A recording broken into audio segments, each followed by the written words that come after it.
Nearly 13,000 years ago, several strange events took place. Events that remain one of the greatest mysteries in Earth's history. What happened in the distant past continues to influence every aspect of our lives today. Everything we experience in our daily lives, including the technologies we use, the sparks that ignite wars, the food we consume, and even the dreams we long to see fulfilled, is a direct result of what occurred during the time when Atlantis still existed. The consequences of that pivotal moment forever altered our understanding of life and help explain what we're experiencing in the present. There was once a time when we existed on Earth at a much higher level of consciousness, far beyond anything we can presently imagine.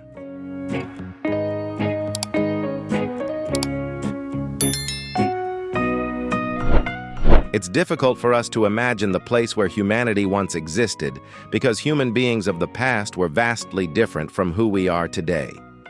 Certain events occurred between 16,000 and 13,000 years ago when humanity fell from a great height, descending through many dimensions until we reached what we now call the third dimension on Earth, the modern world we live in today. When we fell, it was as if we were blinded, plunged into a vortex of chaos, spiraling out of control through the layers of consciousness. We lost our grasp, and the experience was like crashing straight through every level of spatial reality. Upon arriving here, in the third dimension, we changed everything, both in terms of our physiology and our mission within the present.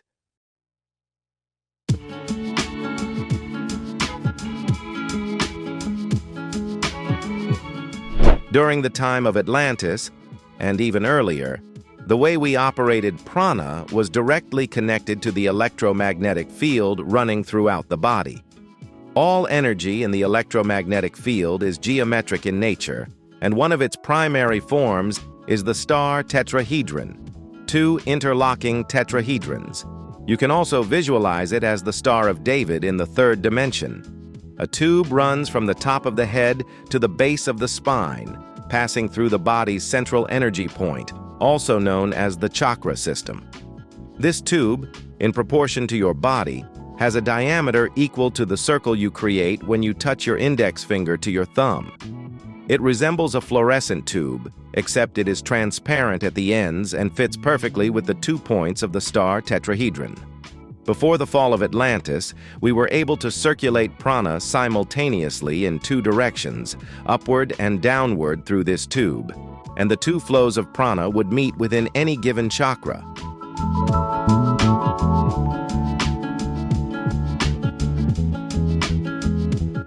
The way and location where the prana flows converge have always been an extremely important aspect of ancient science. And to this day, it remains a subject worthy of deep exploration throughout the universe.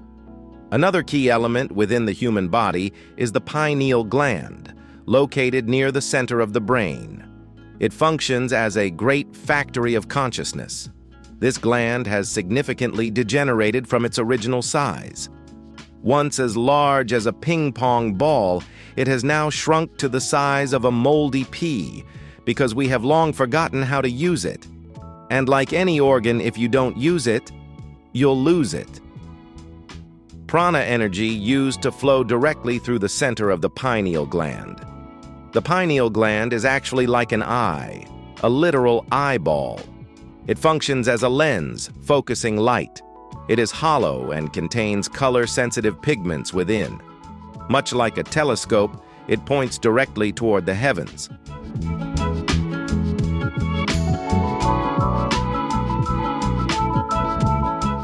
Although the pineal gland has shrunk in size, it remains a sacred organ that holds the precise understanding of how reality is constructed.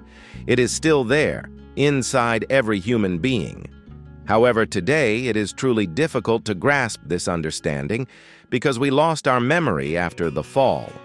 And as that memory faded, we began to breathe differently. Instead of allowing the flow of prana to pass smoothly through the pineal gland and spiral up and down through the central energy tube, we began to breathe mainly through the nose and mouth. The reason is that the flow of prana through the pineal gland was once driven by a completely different form of perception, a perspective beyond duality known as unified consciousness. Now, however, we operate under polarized consciousness.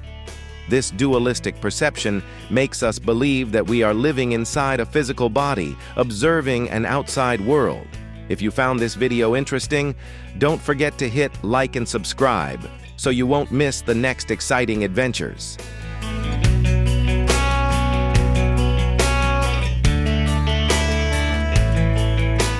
This is a pure illusion. It feels real. Yet in truth, there is no deeper truth hidden within that concept. It is simply a way of perceiving reality from the place where we once fell. For instance, nothing that happened is inherently wrong, because God has always been in control of everything. However, from a polarized perspective, when we look at this planet and its evolutionary path, it becomes evident that we were not meant to fall here. On the natural curve of evolution, we were not supposed to be here. What has happened to us seems like something that was never meant to occur. Humanity was mutated and became achromatic, stripped of its original vibrancy. You could say that Earth has been in a state of red alert for nearly 13,000 years. And throughout that time, many beings from various levels of consciousness have come together in search of a way to guide us back to the true path, the one we once walked before the fall.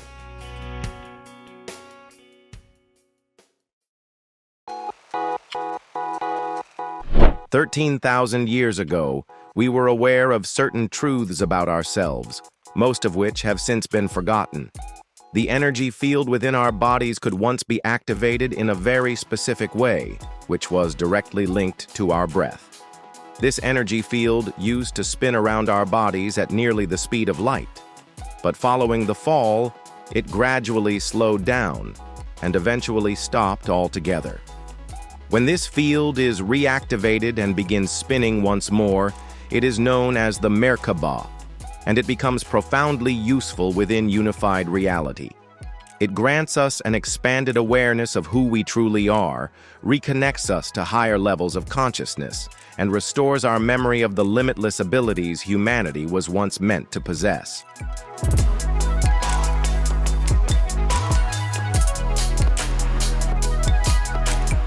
A healthy Mer-Ka-Ba field has a diameter of approximately 50 to 60 feet, or about 15 to 18 meters. The spin of the Mer-Ka-Ba can be visualized on a computer using appropriate tools, and its shape resembles the infrared thermal shell of a galaxy, or more simply, the form of a traditional flying saucer. The word Mer-Ka-Ba is composed of 3 root syllables, Mer, Ka, and Ba, originating from ancient Egypt. Mer refers to a specific kind of light, understood only during Egypt's 18th dynasty. It was observed as 2 counter-rotating fields of light, spinning within the same space and directly related to breath. Ka refers to the individual soul, and Ba refers to the interpretation or manifestation of that soul within a particular reality. In our reality, Ba is typically defined as the physical body.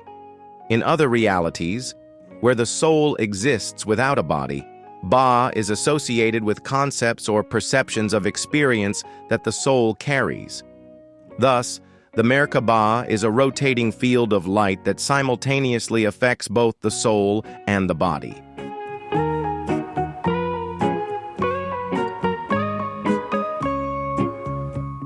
It is a tool that allows the unification of soul and body, enabling travel from one world or dimension to others. In truth, Mer-Ka-Ba means much more than that, for it has the ability to create reality by moving through layers of existence. Aligned with our purpose here, focusing on the Mer-Ka-Ba can help us return to our original state of being. This return is a natural process, though whether it is easy or difficult depends entirely on our belief system. Simply engaging with the Mer-Ka-Ba connection, such as through proper breathing, or by recognizing the infinite connection to all aspects of life, is already a significant step forward. Yet there is one thing even more essential than the Mer-Ka-Ba itself. It is understanding, awareness, and living in sacred love. For divine love, sometimes referred to as unconditional love, is the fundamental element that allows the Mer-Ka-Ba to become a living field of light.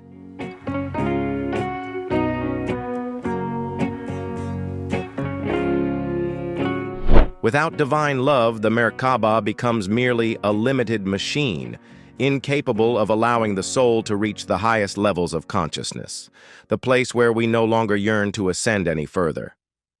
We must experience and express unconditional love in order to move beyond this dimension. When we do, our current perspective will dissolve, giving way to a new way of seeing reality, infused with genuine meaning and a profound understanding of absolute unity. This process will continue to evolve, grow, and mature, flowing through all levels on the journey back home. In time, we will uncover special methods to open the heart, through practices such as compassion and unconditional love, allowing you to experience it firsthand. And if you allow everything to unfold naturally, you will begin to discover truths about yourself that you never knew existed.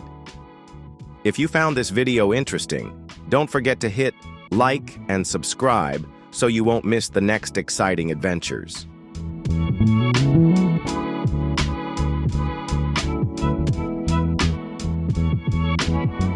One crucial piece we will focus on has many names, but today it is most commonly referred to as the higher self, also known as the oversoul. In the reality of the higher self, we simply exist within other realms, parallel to this physical world. There are countless dimensions and planes of existence that humans are capable of perceiving.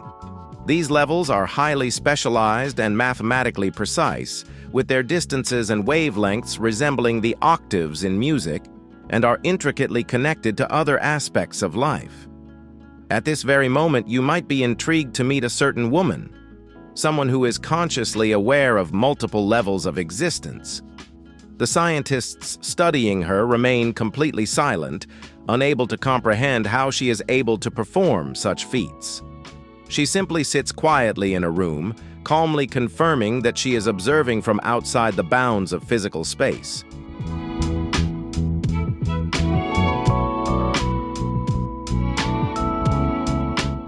NASA once conducted a test by asking her to look at a specific satellite and then provide them with detailed information, the kind of details that only those aboard the satellite would normally know. She described the musical instruments on board. She said that she had flown beside the satellite and simply saw everything. Her name is Mary-Ann Schinfield, a blind woman. Yet when observing how she moves freely around a room, no one would suspect that she is unable to see with her physical eyes. How is Mary able to do such a thing? If you ever had the chance to speak directly with her, she might invite you to see the world through her eyes, if you're able. Within just a few breaths, it would feel as though your eyes were thrown wide open, allowing you to see through them like a giant television screen. What you observe will undoubtedly leave you stunned and speechless.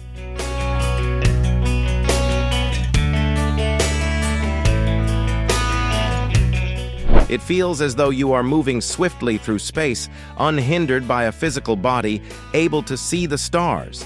And in a moment, Mary-Ann and you shift to a cluster of comets. She was very close to one of them. This is also one of the real out-of-body experiences that Drunvalo Melchizedek, author of The Ancient Secret of the Flower of Life, once had. Around the edge of this TV screen, there are about 12 or 14 smaller screens, each displaying extremely fast-moving images. One, located at the top right corner, continuously rotates images such as mystical trios, flashes of light, circles, waves, plants, squares, and more. That particular screen was the one that told her which spatial dimension her body was currently occupying.